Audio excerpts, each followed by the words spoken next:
Well, it is October 1st, so get ready for your October surprise, everyone. Sure looks like World War III is underway as we speak. Remember last week when President Biden and the Harris regime said that they're going to push Israel to escalate in order to de-escalate? That's my favorite foreign policy strategy of all time, and we're seeing the fruits of that now. We're going to de-escalate by escalating. So I hope this gets brought up tonight during the vice presidential debates with J.D. Vance and Tim Walz. How is this escalation through de-escalation through escalation working out for you? Well, we just saw it, and it's a disaster. It turns out Kamala Harris and President Biden are morons. And how is this de-escalation going? Well, Israel overnight, of course, invaded Lebanon. And Israel launched strikes into Syria. Yes, Israel struck Damascus overnight. That probably didn't get reported in your state-run media. Killed a bunch of people. Also killed a television news anchor in Damascus. So that was Israel striking Syria. Israel invading Lebanon. Then Russian President Putin rushed to the Kremlin late last night for an emergency meeting and told Benjamin Netanyahu, you better get out of Lebanon right now or face consequences. That from the Russians. So if you don't think we're like at a tipping point moment, then you need to get your head examined. Then just a short time ago, Russia's ally Iran launched hundreds of ballistic missiles at Israel in response to Israel assassinating a few of their leaders. The missile attack started just after noon Eastern time. And just so we're on the same page here, in the 75-year history of Israel, this has never happened. This is unprecedented. And by the way, we should point out, according to military sources I was talking with earlier today, this has just been a theory, like on paper, that anyone could do this and pull this off, which is launch hundreds of ballistic missiles, many of them hypersonic missiles, and overwhelm any sort of Iron Dome, Arrow system, David Sling system, you name it, whatever you want to call their sophisticated anti-air, defense systems, overwhelm all of them with hundreds of ballistic missiles when they can't shoot many of them down. And that's exactly what happened. So Iranian state television, this is Iranian state television, so take this with a grain of salt. Iranian state television says 80% of the missiles fired at Israel hit their targets. 80%. That's the Iranian side. Take that with a grain of salt. Something else you should also take with a grain of salt is the United States side and the Israeli side. They say that almost there was no damage. And Israel says those missiles did fall into Israel, and the ones that fell were struck by anti-aircraft systems, their air defense systems, which is a joke and a total lie. Well, Fox News is putting that number at dozens. So 80% of a certain number is dozens that hit. So we can't really quantify it. But their dozens are dozens struck and falling. So, we hit them and they fell. So they're saying dozens got past. Hit, fell into areas, etc. The propagandists on the mainstream media were telling us that the United States and Israel were able to shoot down almost all of them, though. And then just a few minutes ago, the White House, Jake Sullivan, lied right to our faces. Listen to this propaganda. But at this time, and I stress at this time, we do not know of any deaths in Israel. We are tracking the reported death of a Palestinian civilian in Jericho in the West Bank. We do not know of any damage to aircraft or strategic military assets in Israel. In short, based on what we know at this point, this attack appears to have been defeated and ineffective. This was first and foremost the result of the professionalism of the IDF, but in no small part because of the skilled work of the U.S. military and meticulous joint planning in anticipation of the attack. So no damage. Wait. No damage. Wait. They were anticipating this attack, but they also have said they were not notified of the attack. They said Russia was notified of this attack, but the United States was not. But they're just so good that they constantly have a fly swatter in the air. Right. And then just a short time ago, General, you had, the Joint Chiefs of Staff General coming out and saying that, yes, in fact, we fired 15 interceptors. So in his initial statement, we fired 15 interceptors. And then he tried to move on when a reporter followed up and said, you fired 15 interceptors. Did they hit any Iranian missiles? We don't have that information yet. Yes, you do. You fired 15 interceptors. The whole purpose of an interceptor is immediate response to know if it struck its target and intercepted the missile it fired at. You're lying once again to the American people. That was not a question he asked? That was not a question he asked? They're like, yeah, we fired 15 interceptors. Oh, great. No more information needed. And he just moved on. We fired 15 interceptors from our aircraft carriers that are positioned in the Gulf, 10,000 American forces that are there right now, sitting ducks. We fired 15 interceptors to help out with this operation. Did they hit? We don't have that information. Can't give you that information. Like, this is the type of garbage you're being fed right now. So, okay, it's all laughable. There's no damage, according to Jake Sullivan. Oh, and by the way, the only victim just happens to be a Palestinian? You mean so Iran is now killing Palestinians? That's the propaganda that they're telling you from the podium. I don't know if you caught that. The only person we know of that's been killed so far is a Palestinian, and because that came from Iran. Just so you're clear. Okay, we'll verify that, Jake Sullivan. We'll get to the bottom of that, Jake Sullivan. But eyewitnesses have something else to say about it. Eyewitnesses who are witnessing massive destruction across Israel in multiple locations. But there's no damage, I guess. Well, here's just an example. These punishing attacks. These are eyewitness videos.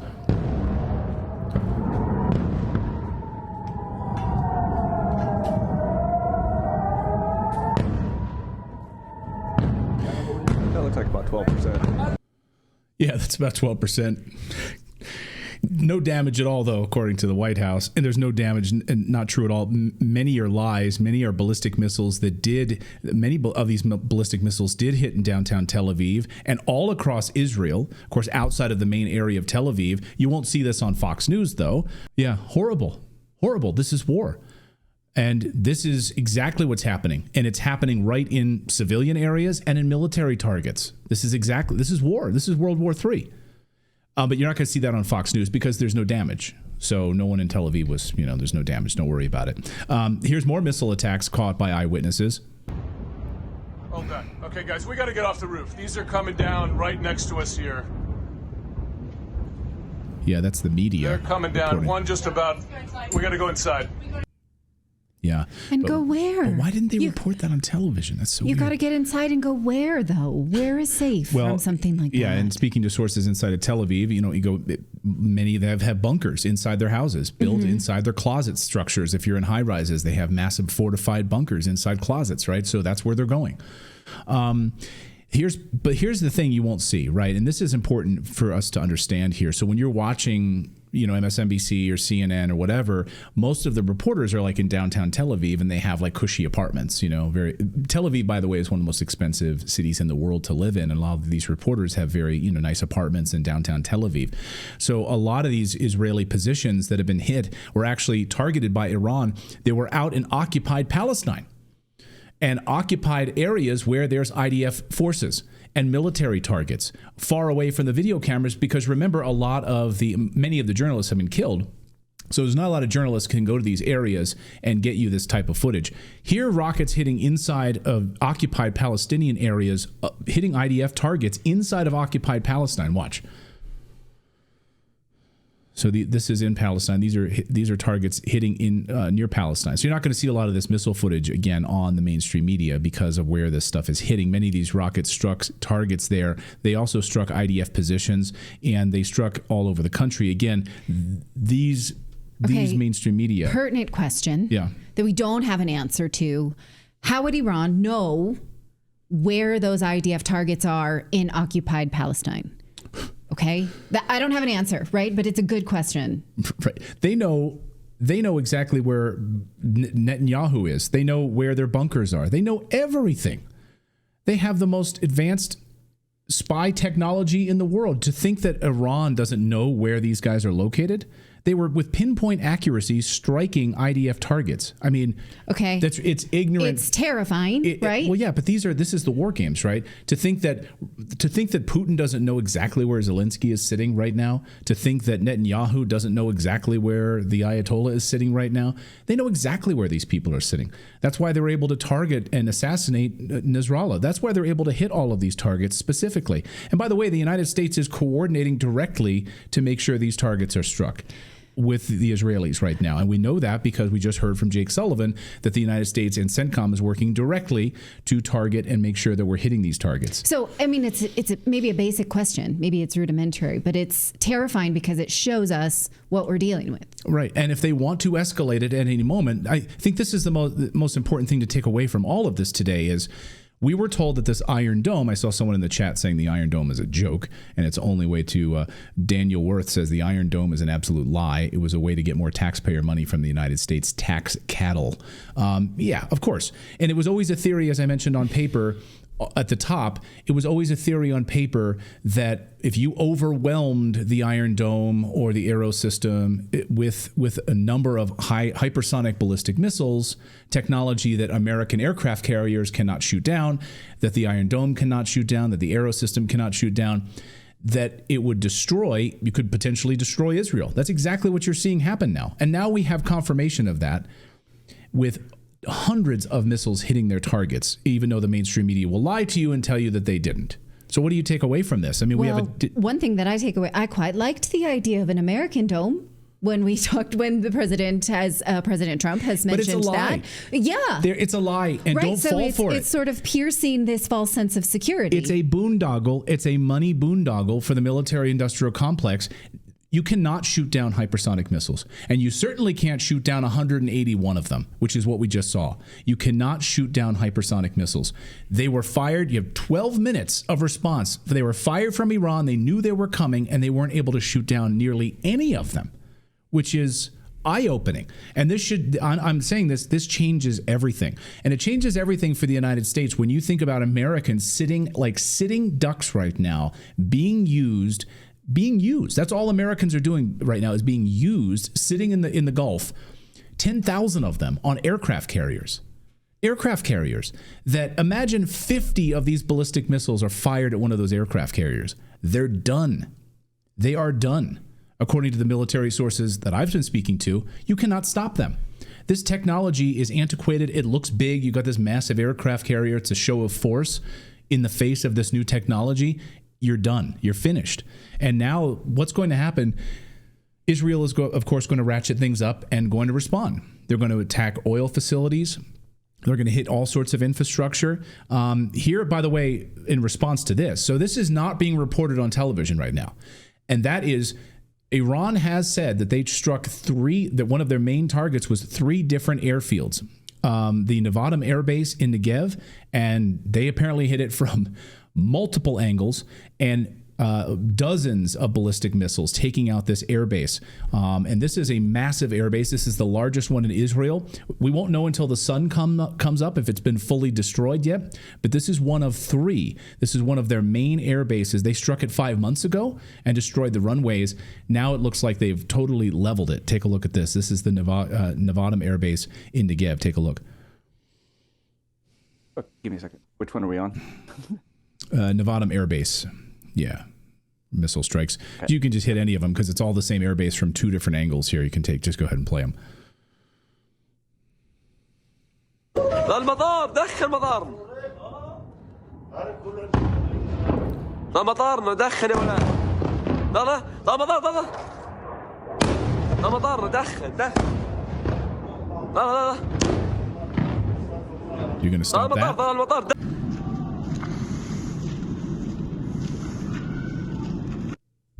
Yeah. Here's more. This is, again, another angle of the Nevatim Air Base. Take a look at this.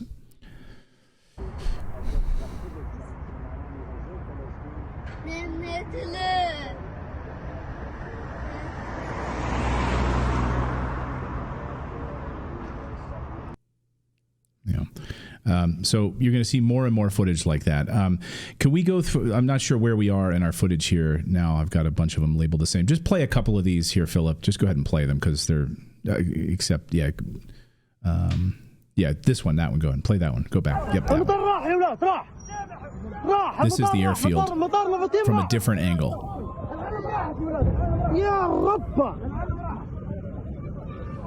Look at the Iron Dome taking out all of these missiles. There's one that was stopped. Almost every one of that barrage through. Yeah.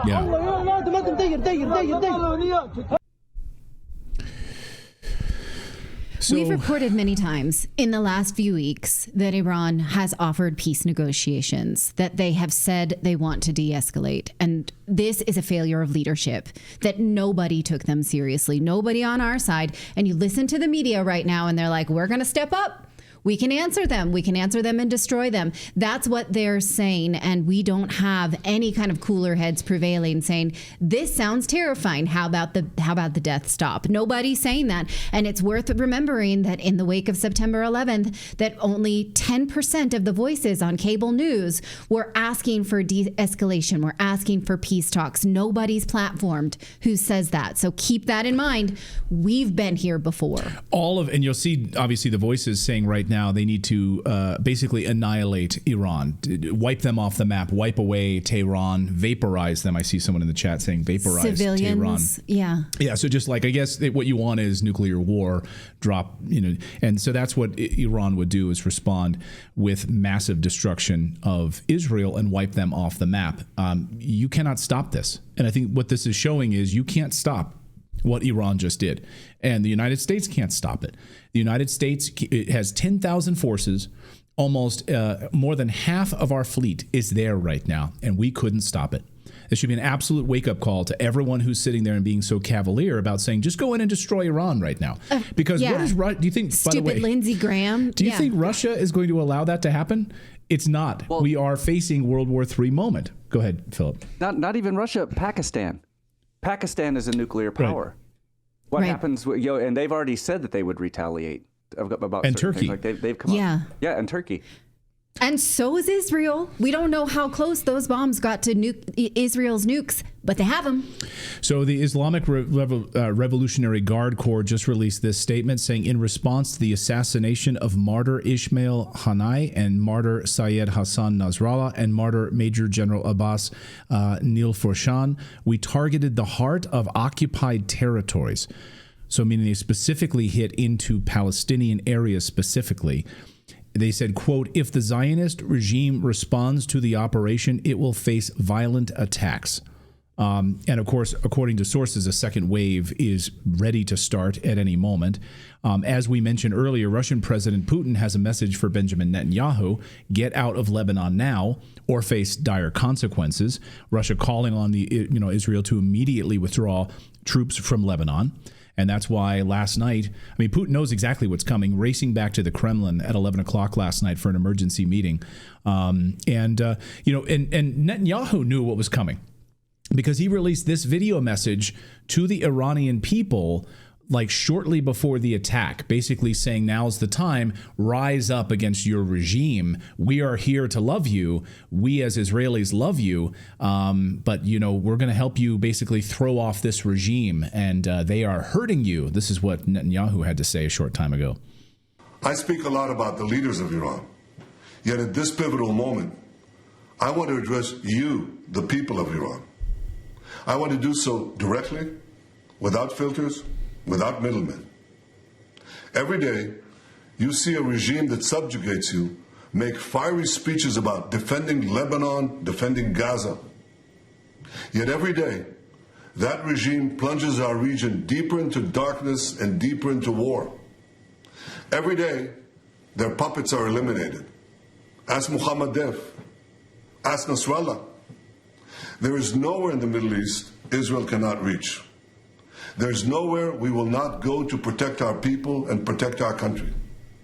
With every passing moment, the regime is bringing you, the noble Persian people, closer to the abyss. The vast majority of Iranians know their regime doesn't care a whit about them. If it did care, if it cared about you, it would stop wasting billions of dollars on futile wars across the Middle East. It would start improving your lives. Imagine if all the vast money the regime wasted on nuclear weapons and foreign wars were invested in your children's education and improving your health care, in building your nation's infrastructure, water, sewage. Makes you think about how much we spend and give to Israel to carry out foreign wars, right?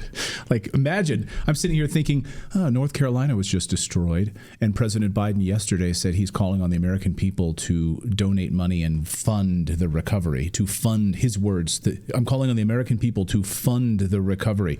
I'm sorry. You just sent $8 billion to Ukraine. You've got 10,000 forces in the Middle East right now, millions of dollars being funneled into Israel, but you're calling on the American people to fund the recovery of the hurricane-stricken zones. That's rich. Just weeks ago, the Ayatollah said they would go to talks to renew a nuclear deal if the United States lifted sanctions so that they could invest in prosperity for their own people. We are listening. We're following along. Peace talks have been offered. But that's not going to happen. So here's what's about to happen. Israel is about to bomb the hell out of Iran. Israel is about to dig its own grave. And then what will Russia do? What will the rest of the world do right now? You have Turkey lining up on the other side of this. You have Russia lining up to protect Iran. Turkey, what will the United a NATO States do? country, now breaking away from the NATO fold and saying, we're not going to do what you all are doing. We're actually going to fight against Israel. What the hell? So here's what's going to happen. You want to play these chess pieces out? Let's play it. No, I don't. Let's play this out. Yeah. Israel launches a massive attack against Iran, hits their oil infrastructure, goes after their nuclear infrastructure, tries to take out their leaders in different locations where they have the concrete bunkers outside of Tehran. They're going to hit all of those, right? That's what will happen. And then Iran will respond massively and will wipe Israel off the map. It will also strike targets. It could strike American air bases. It could hit American aircraft carriers with overwhelming force. What are we playing at here? I mean, as our friend Douglas McGregor likes to say, make peace, you fools. We are on the brink, and it's October, just in time to show the incompetent leadership sitting in our White House. I'll get us out of here on this point, which is Iranian cars right now are lined up. So this is from Iran just a short time ago. These are Iranian cars. You can see here all lined up, waiting to get gasoline because why would you be lined up right now to get gasoline in Iran? Because if your oil infrastructure is destroyed, you're not going to have access to this very soon. So that's what Iranians are doing right now. Perhaps they know what's about to happen. And then you have this. I think this sums it up here from Fiorella Isabel. The Biden administration tells U.S. military to help Israel shoot down Iranian missiles. Putin tells Israel to get out of Lebanon. That's all you need to know to understand what's happening. It's a nice little summation there of the brinksmanship that we're now playing at. And so for those of you who are banging your chest saying, well, we need to show them who's boss, or we need to show them, I repeat the advice of the Serbian president, Vučić, who said, it's better to go to 100 years of peace talk than to wage even one day of war. That's where I'm going to leave it right now. That's where I'm digging my heels in right there. What about you? Yeah. Well, yeah. I mean, we'll see tonight. I'd be curious how much of this comes up during the vice presidential debate tonight, and see what the position is from the White House. But if all you needed to do today to see the propaganda coming out of the White House was tell us that there was no damage, that everything was fine, that the United States participated and coordinated with Israel to try to intercept these missiles. We shot 15 interceptor missiles, but we still don't have an answer as to if any of them hit their targets at all. And now we're in a new era where you can fire hundreds of ballistic hypersonic missiles and the Iron Dome ain't worth shit and doesn't work. And the United States aircraft carriers can't do shit. So we are sitting ducks right now playing with World War III. Also, reject the news and their attempt to boil this down to this person's crazy, this person hates this race. It's only about this kind of, like, literally Harris Faulkner today said Iran just wants to wipe all Jews off the planet. And that's what we're supposed to just take away from this? Well, it's this kind of evil we need to take away from. I was watching Fox News today, and they tell me that they just want to wipe all the Jews off the planet. We never understood what Osama bin Laden wanted with the attacks on 9/11. We never actually went to understand what this is about. And so we can sort of break it down to Saddam or Putin is a madman. So we don't have to understand the complex nature of what's happening in the world. And then we can just say, okay, well, let's brandish some weapons. And that's ignorance that leads to death of innocent people. Go ahead, Philip, please. Did you see that? I believe it was the representative of Jordan. I don't know if it was their leader or not, but he was at the UN. But he kind of comes up to the mic while somebody was talking and was just kind of goes off on the peace talks. How there's all of these Arab nations are banded together trying for peace with Israel, and Israel refuses. And and so he just I'll send it to you if you haven't seen it, but. yeah, it's like they're trying. They're not trying to wipe Israel off the map. They're trying to establish peace. So I just want you to see the propaganda here, guys. Just take this shot here. This is Drudge. This is the type of propaganda that we're dealing with here. Israel and USA repel 180 missile Iran attack. It's amazing. They repelled it all. Israel and USA repelled it, stopped all of it. I mean, you see it happening in real time, guys. The propaganda and the lies happening in real time. So don't fall for it. I mean, it's dark right now, so we won't know the full extent of the damage until the sun comes up. But they were striking at military bases inside of Palestinian areas where the IDF have controlled, and striking military bases all across Israel. So we'll see, and we'll see if there's any reporters who are brave enough to sort of tell the truth about it, and we'll see.